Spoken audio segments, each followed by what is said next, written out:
Kalau Ibu RW dan turun tangan minta doanya ya.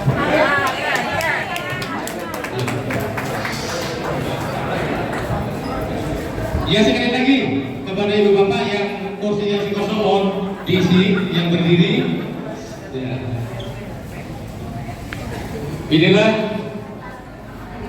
calon gubernur DKI Jakarta. Mudah-mudahan masyarakat dan doa kita bersama Bapak Pramono Anung kita gendong bersama menuju ke Kebon Sirih menempati menjadi gubernur DKI 1. Selamat datang kepada yang terhormat Bapak Pramono. Siang. Selamat pagi menjelang siang. Kami ucapkan kepada ibu bapak salam sejahtera untuk kita semuanya. Moga-moga kehadiran bapak ibu di tempat ini lihat mata dan hadirnya mendapatkan ridhonya Allah Subhanahu wa Ta'ala.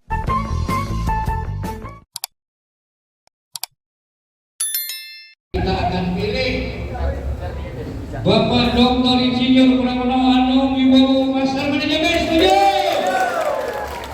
Yang terhormat Pak Al, selaku Sekjen Pak Agung, Ketua Tim dan Pemenangan ini, yang terhormat para Ketua RW, para tokoh masyarakat, mobil khusus yang terhormat, para pecinta Pramono Anung.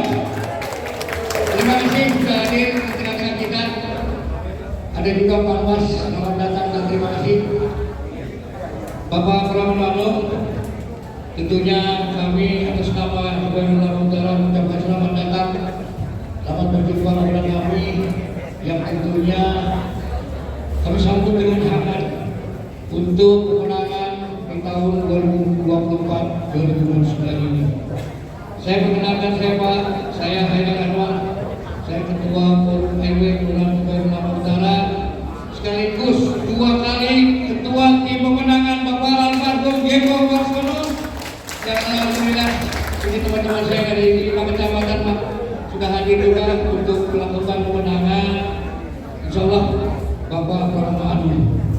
Bapak Ibu sekalian yang saya hormati, target daripada Gubernur Lombok Utara adalah 40.000 pemilih yang memilih Pramono Anung. Kecamatan Gubernur Lombok 180.000 pemilih yang akan menjadikan pencoblosan Bapak Pramono Anung. Itu tugas kalau kita betul-betul mau serius. Ya, saya selaku Ketua Forum RW sudah menjabarkan semuanya, Pak. Kenapa harus Pramono Anung? Kenapa harus Buangdul? Kenapa harus dan bagaimana harusnya? Tapi jangan salah, sampaikan juga tadi ya aspirasi-aspirasi yang sudah ada di sana. Kenapa DKI Jakarta? Karena Jakarta ini kampung gue, setuju? Ini kampung kita, ini kebaikan lama kampung kita, kota yang paling lama di Jakarta. Kita semua yang saya hormati, Bapak Haidar Anwar, Pak Agung Tamtomo, Bapak Al-Khawati, dan juga secara khusus kepada pemilik gedung ini yang kebetulan satu kampung halaman sama saya. Bapak Ibu dan saudara-saudara sekalian, yang pertama saya bersyukur sekali mendapatkan dukungan dan juga pasti doa dan juga pasti support kepada saya pribadi, dan ini menjadi energi yang luar biasa bagi saya. Saya sudah keliling sampai kemarin itu kurang lebih 130 titik yang mempersiapkan diri untuk pensiun, karena punya 2 cucu dan anak saya yang sekarang jadi bupati di Kediri. Tetapi karena cerita menjadi lain, amanah menjadi lain, saya secara sungguh-sungguh mengerjakan ini, sehingga saya keliling dari kelurahan ke kelurahan, dari tempat ke tempat, dari waktu ke waktu, setiap hari rata-rata 10 sampai dengan 17 titik. Setiap hari baru pulang masuk ke rumah itu jam 10 malam. Setiap pagi jam 7 sampai aktivitas. Dari perjalanan yang begitu panjang, yang awalnya saya sempat menolak untuk diberikan amanah ini, saya jatuh cinta. Saya bekerja dengan sungguh-sungguh untuk membalikkan keadaan dari yang orang tidak tahu. Tiba-tiba kemudian orang menaruh harapan bahwa kalau Pramono Anung menjadi gubernur maka dia pasti bekerja dengan sungguh-sungguh. Karena sebenarnya saya sudah selesai dengan Maka untuk itu, apa yang akan saya lakukan? Yang pertama, saya tidak mulu-mulu tidak ingin membangun sesuatu yang tidak mungkin. Yang tidak mungkin. Saya akan menyelesaikan persoalan-persoalan yang ada di masyarakat. Apa itu? Kartu Jakarta Pintar, Kartu Jakarta Sehat, Jumantik, Dasar Wisma, Taruna, RT/RW, dan sebagainya. Itulah yang menjadi prioritas saya pribadi. Posyandu, PKK,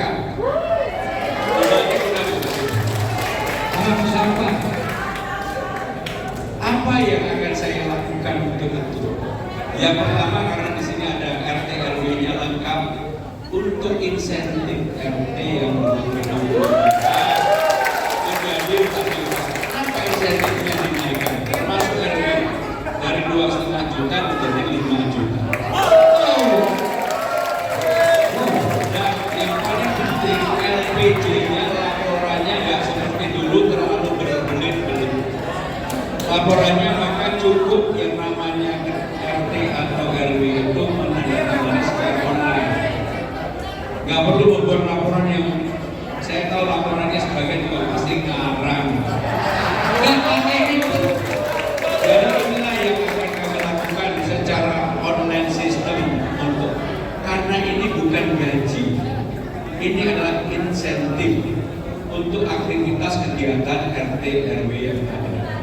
Demikian dengan Jumantik dan Dasar Wisma yang terima 500.000, maka akan terima 1 juta rupiah. Gaji honorer untuk guru. Sebentar ya, sabar dulu. Apa jadi ibu jadi nggak sabar begitu? Guru honorer yang selama ini mohon maaf hanya menerima 2 juta, maka kami akan berikan UMR. Karena itu 5 juta. Tetapi yang tidak kalah penting, KJP udah, guru honorer udah, bagi siswa-siswi yang ada di Jakarta, kami akan mengadakan program sarapan pagi gratis. Apakah uangnya ada? Jakarta ada. Uangnya di Jakarta sangat ada. APBD kita tahun 2024 ini kurang lebih adalah 85 triliun. Maka saya betul-betul akan konsentrasi untuk memberikan secara langsung yang bisa dirasakan oleh masyarakat. Termasuk urusan kartu Jakarta Pintar. Pasti ibu-ibu kalau anaknya ataupun saudaranya ada permasalahan dengan KJP, ngurusnya ke Rawabunga. Betul nggak? Maka kalau saya jadi gubernur nggak perlu ngurus sampai ke Rawabunga. Sebab kalau sampai di Rawabunga hanya dipingpong kanan kiri. Maka untuk urusan yang seperti ini, KJP, Kartu Jakarta Sehat, Dasar Wisma, Jumantik, PKK, Posyandu, nanti ada Bu, jangan khawatir. Maka penyelesaiannya semuanya harus di kantor kecamatan masing-masing, gak perlu lagi.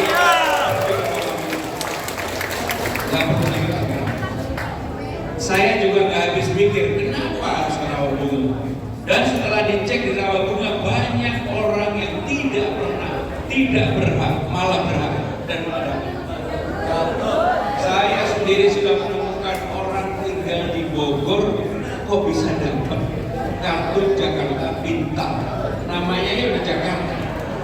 Maka dengan demikian sistemnya akan kami rubah. Segala sesuatunya harus dibuat transparan dan harus diawasi secara khusus oleh pimpinan. Nggak bisa diserahkan kepada staf, karena begitu kekuasaan itu ada, orang akan membagi seenaknya. Orang akan membagi seenaknya. Bapak Ibu saudara-saudara sekalian, sekali lagi, kalau saya mendapatkan amanah ini, saya tidak ingin menjanjikan Disneyland enggak, Dubai enggak, New York enggak. Tetapi yang saya janjikan adalah menyelesaikan persoalan-persoalan yang ada di masyarakat. Dan saya sudah bilang dengan tim saya, dengan staf saya, kalau saya dapat amanah jadi gubernur saya akan kembali datang lagi. Semuanya yang saya kunjungi satu persatu. Karena apa? Di sana masih saya berjanji. Bagi saya nggak mau janji saya itu tidak dipenuhi. Karena buat saya janji itu adalah tanggung jawab saya yang di atas. Tanggung jawab yang di atas. Maka saya akan kembali termasuk apa yang saya sampaikan tadi. Termasuk pendataan lansia. Banyak orang yang harusnya mendapatkan kartu lansia tidak mendapatkan. Yang dapat malah yang kinis-kinis. Kinis-kinis sampai dia masih glowing. Yang tidak berhadapan malah dapat. Maka itulah yang harus diselesaikan. Termasuk untuk mengurangi tingkat kriminalitas, narkoba, kekerasan, bullying. Maka Pak RT RW nanti kami akan pasangin CCTV seluruh Jakarta.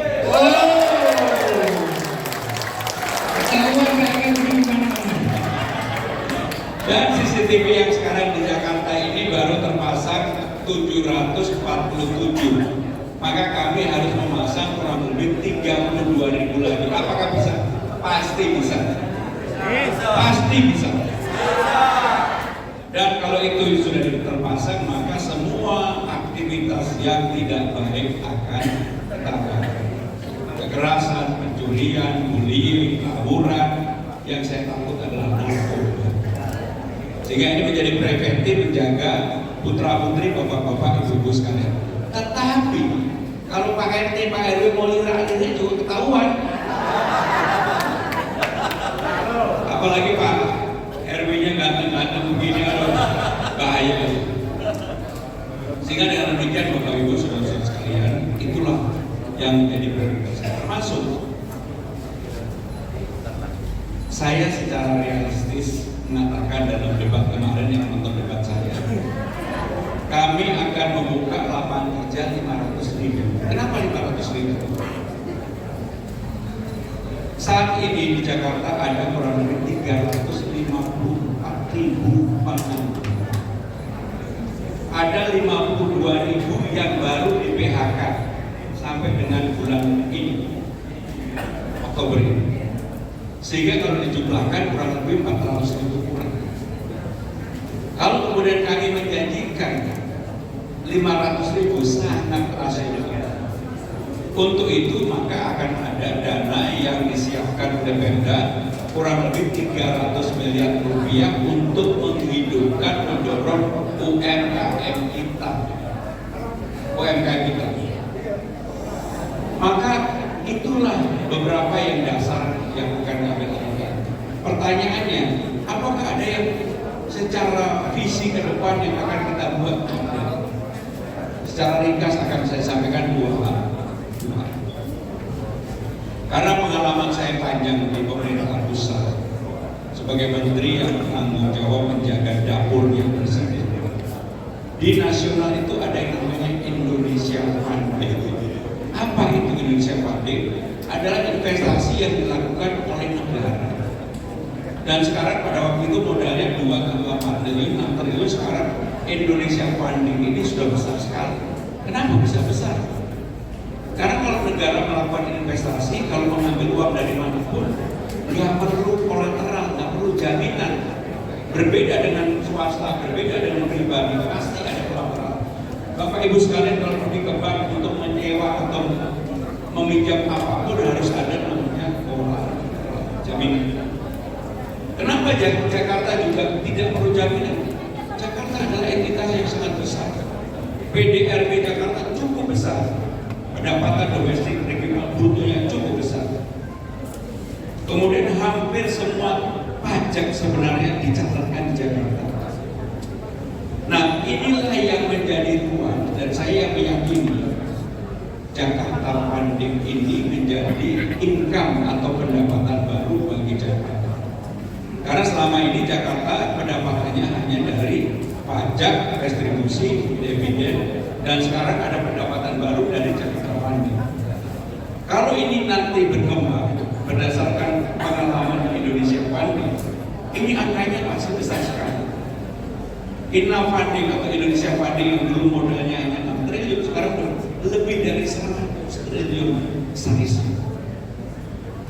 Maka dengan cara yang sama, karena pengalaman saya di pemerintah pusat, saya akan melakukan itu, dan kami sudah berkoordinasi dengan pemerintah pusat. Ada Undang-Undang Nomor 1 Tahun 2024, yaitu dana abadi, nanti yang menjadi payung utamanya Jakarta Public. Sehingga nanti ada terobosan baru untuk Jakarta. Yang kedua, pengalaman Pak Ahok, pengalaman Mas Anies membuat rusun. Kenapa kemudian tidak berjalan sesuai yang diharapkan? Satu, Pak Ahok membuat rusun di atas pasar. Problemnya adalah begitu memindahkan pedagang pasar, sampai hari ini pedagangnya protes-protes dan belum semuanya bersedia untuk dipindahkan. Begitu pedagangnya pindah, pasti jualannya menurun. Dan ini adalah kenyataan lapangan. Mas Anies punya program yang namanya DP 0%. Programnya bagus. Persoalannya di mana? Persoalannya di Jakarta ini masalah utamanya adalah pembebasan lahan. Ini yang menjadi problem utama di Jakarta adalah pembebasan lahan. Di mana saja, termasuk JIS. JIS itu dibebaskan dari tahun 1995. Baru selesai zamannya Pak Jokowi, baru dibangun zamannya Mas Anies.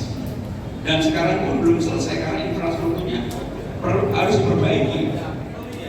Maka dengan demikian saya akan membuat, dan ini sebenarnya bukan hal baru di negara maju manapun,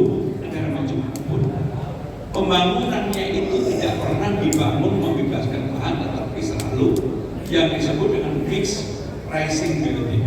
Jadi gedung itu naik ke atas bekerja sama dengan tempat di mana dibangun.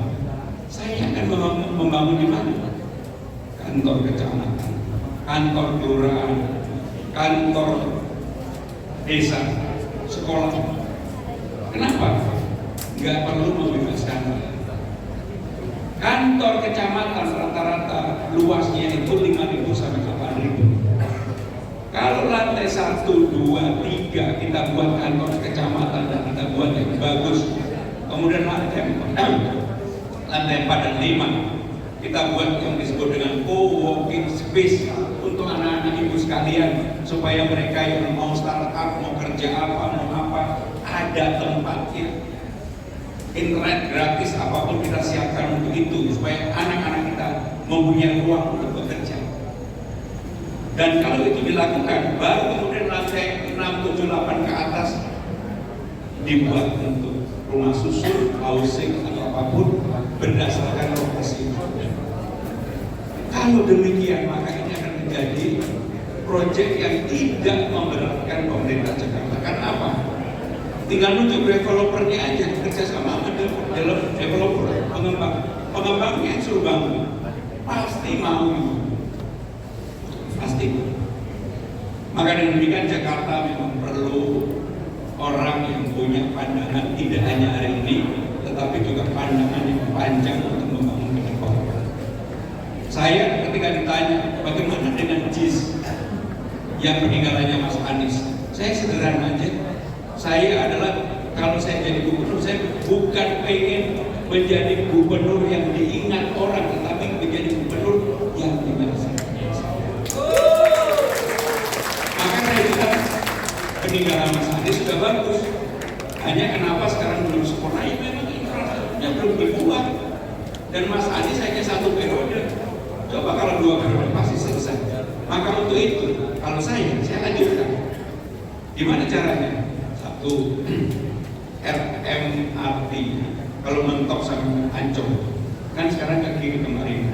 Harusnya kalau saya ke kanan, lewat JIS, kemudian sampai dengan Tanjung Priok. Ini kan jalur yang padat banget. Yang kedua, sekarang sudah ada KRL yang lewatnya hanya 30 menit sekali. Saya bilang nggak bisa. Kami akan paksa 3 atau 5 menit sekali harus lewat JIS sampai dengan Tanjung Priok dan sebagainya.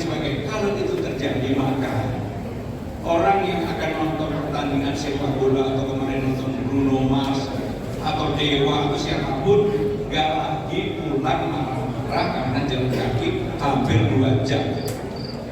Sehingga dengan demikian Bapak Ibu Saudara-saudara sekalian banyak yang memang bisa kita lakukan. Terakhir dari saya, karena maaf saya masih ada 6 acara lagi. Yang terakhir dari saya, Jakarta memang perlu berubah. Lapangan pekerjaan menjadi penting. Tetapi Jakarta juga harus bukan hanya memberikan kesempatan pada orang yang kaya-kaya saja, yang punya duit saja. Enggak.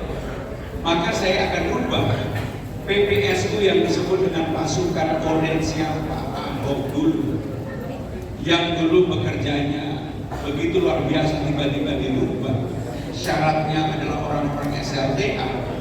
Maka kalau saya kembalikan lagi, yang penting bisa baca tulis, SD pun boleh.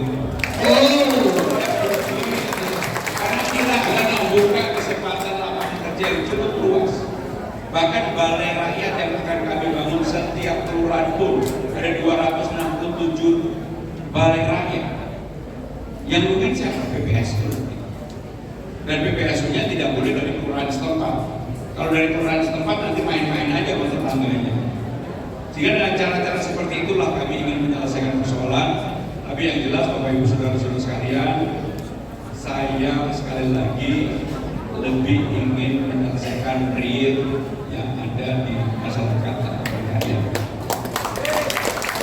Sehingga dengan demikian saya akan menjanjikan sesuatu yang tidak bisa dikerjakan, sesuatu yang memang sudah dikerjakan tetapi perlu penyempurnaan. Sehingga dengan demikian saya tidak malu, misalnya peninggalan Pak Ahok kan dulu yang dulu tiba-tiba bagus sekarang balik lagi menjadi buruk, ya kita perbaiki lagi. Gak apa-apa, saya akan mengatakan itu legasinya Pak Ahok, saya hanya menyempurnakan saja. Termasuk JIS itu legasinya Mas Anies, saya hanya menyempurnakan saja. Dengan cara-cara berpikir itulah yang akan kami lakukan. Terakhir saya mohon restu dari Bapak Ibu sekalian. Terima kasih. Wassalamualaikum.